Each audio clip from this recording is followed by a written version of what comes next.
Welcome everyone to our 6th episode of King Reflections. I'm Daniel Oliver, your host. I am a personal trainer and a graphic designer by trade and the owner of Xander King. So welcome to 2021, the year where we have 2020 vision from last year, and we're now going to take on this year against all odds, chasing our dreams, following our passions. And I've decided that this year I'm going to try and live fearlessly. I'm going to try and be my best and do my best to be fearless into what people think of me. And I feel last year gave me a little bit more liberation in my sense, or a little bit more permission for myself to free myself from people's opinions and people's expectations of me, and that, I don't need to meet their expectations and reach their standards or their opinions if they don't match what I really want to do or want to achieve in my life. So this year I'm going to take that liberty and stand by my choices and my decisions and my actions of how I want to live my life and how I choose to live my life unapologetically.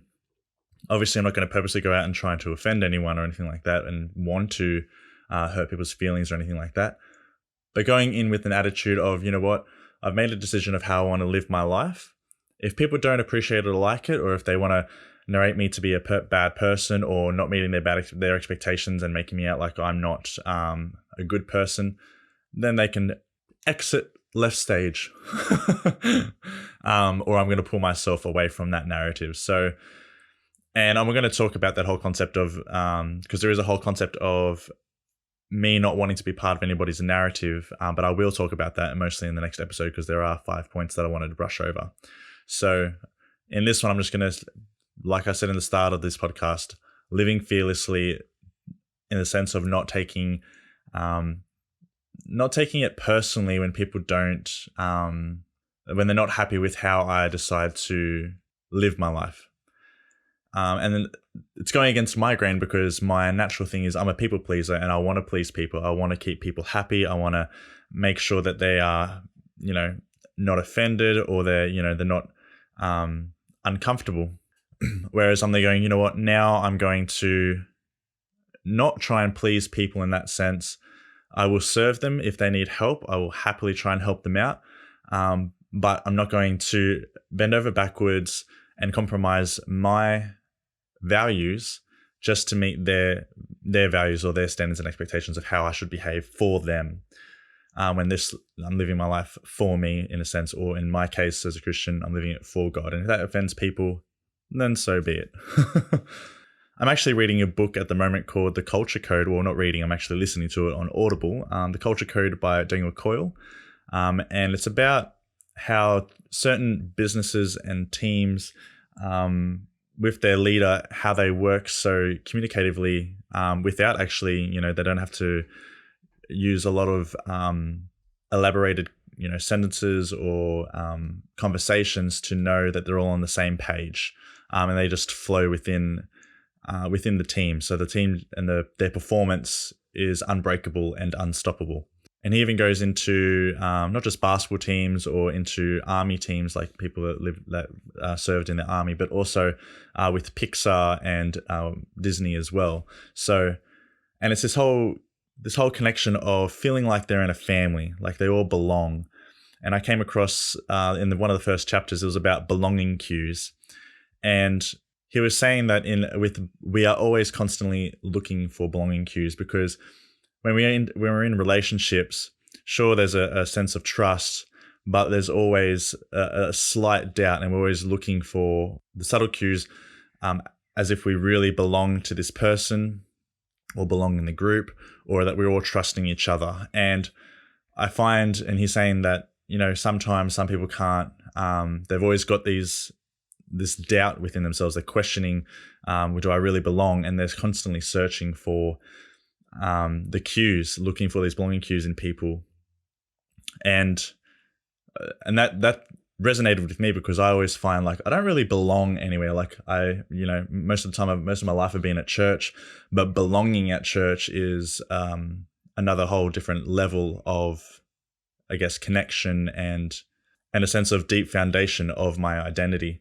Same when with being at high school, you sort of have a group of friends that you belong with, and I didn't really have this belonging connection because I'm always doubtful of the trust between my friends and myself, and that's always something that's ingrained in me, and it is my problem that I have to deal with. And I didn't really belong in a group when I was in high school, but I would go around and talk to almost everyone, sometimes in my spare time at lunchtime and recess. But yeah, like I said, I've never actually felt belong in a group, even like because I did music. I didn't feel belonged in the music class. I did photography. I didn't feel belonged in the photography class. And I did drama. I didn't really feel belonged in the drama and it's probably because I have this insecurity of people are always better than me in their talents, and I wasn't excessively that great. I might be good at my talent, but I'm not excessively that great. So I've never really felt belonged, like as if people didn't really accept me because I wasn't, there as high of quality of talent as they were.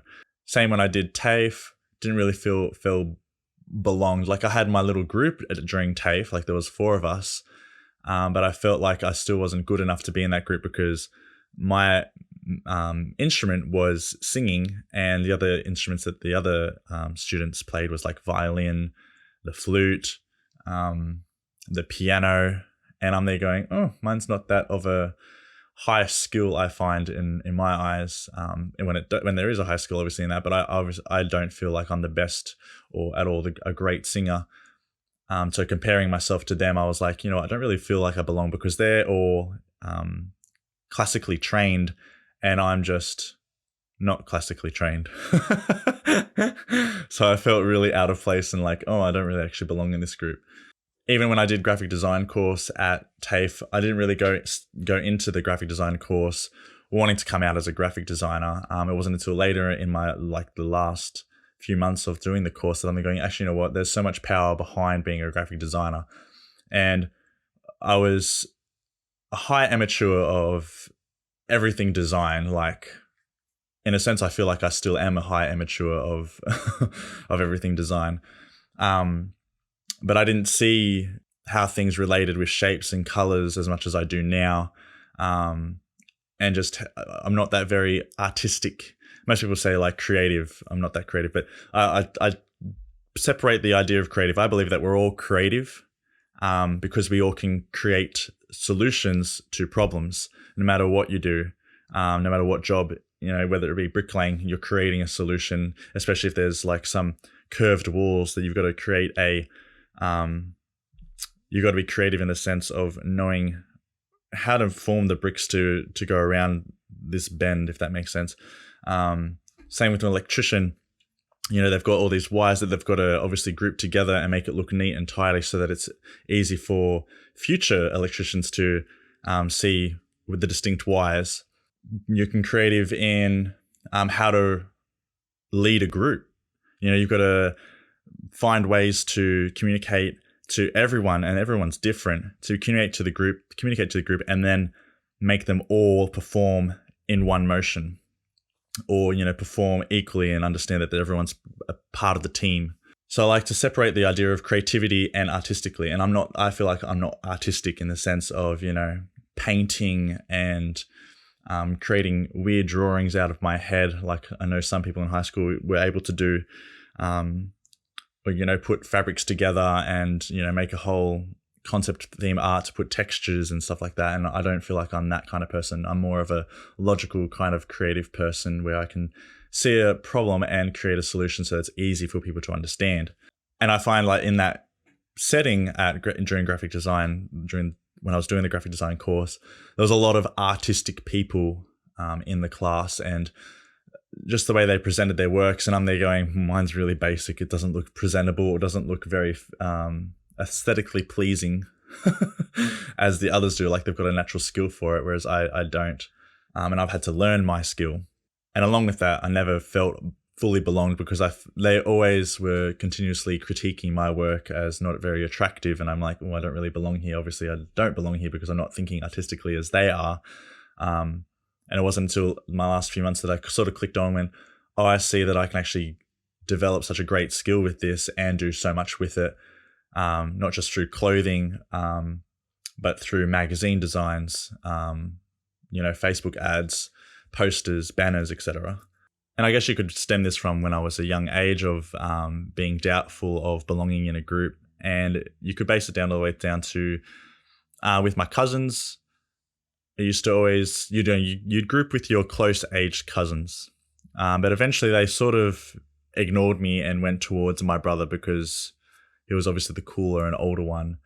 And I never really felt belonged within my family. I was always isolated and left out of the play group, you could call it that. And you could pin it down to that, where that's where I started getting doubt of feeling like I'm not good enough, and then and a result from that, not feeling like I belong. And I'm there constantly looking for belonging cues. Like even with my friends now, the housemates that I'm even living with, I'm constantly looking to see, like in their facial expressions and their tone of voice and how they talk to me, how many times they invite me to do things, or if they go out and do things with their friends and they, don't include me in it. I'm always constantly doubting and looking for those belonging cues. Like, do I belong, or am I accepted? And this is what one thing I'm trying to, like I said at the start of the podcast, is, trying to live fearlessly, trying to block out this idea of looking and seeking for these belonging cues out of my own insecurity, and just realize, if they don't want me around, or if they don't like me that much, and if they're not communicating to me or not involving me in things, that is okay. I don't need to change my ways or change my personality just so that they do include me, just to make me feel like I belong. My belonging belongs in Jesus, in Christ. And I don't need to seek anyone else's validation or approval to feel belonged. It was an eye-opener reading this or listening to this book, and just confirming that, I'm not going crazy because I'm always doubting and always looking for these belonging cues, looking to feel like I belong in a group or in a culture, so to speak, when I don't really fit into any culture, really.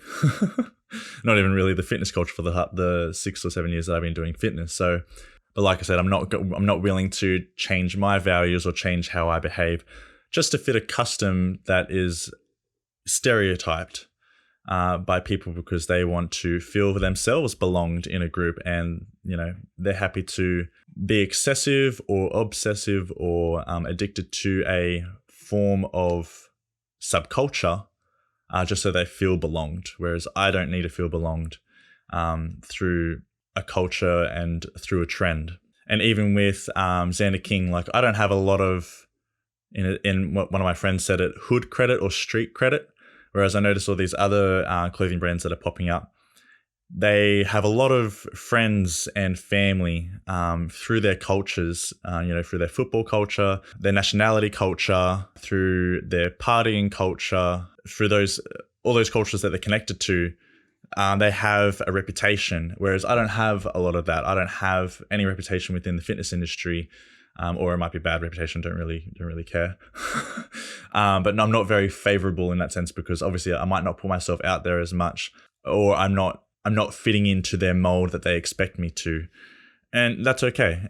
So coming into this clothing industry, I'm doing it in a way that I know is best for me, and I'm not trying to fit a mold that other brands have molded to get their customers or to get their clients.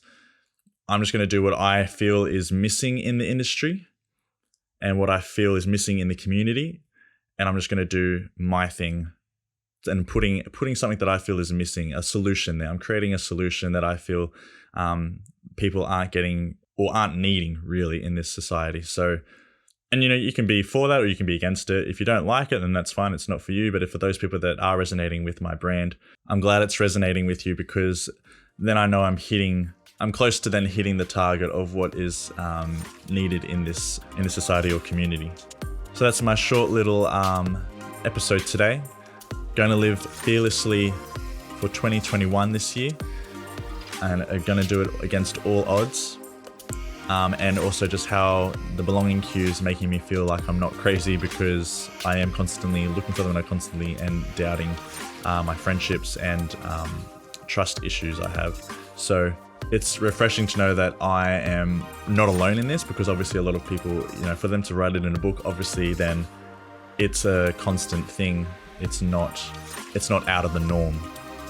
And it's good to know that I have control over that, though. I have control of how I'm going to respond to it, and that I'm not going to allow it to paralyze me from chasing my dreams and chasing what I feel is right or what I feel is needed in this community and this industry.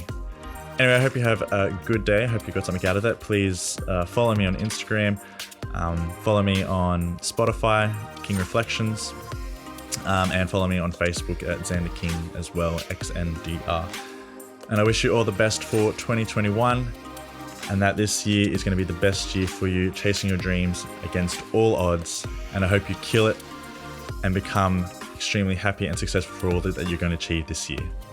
King up, and I'll see you later.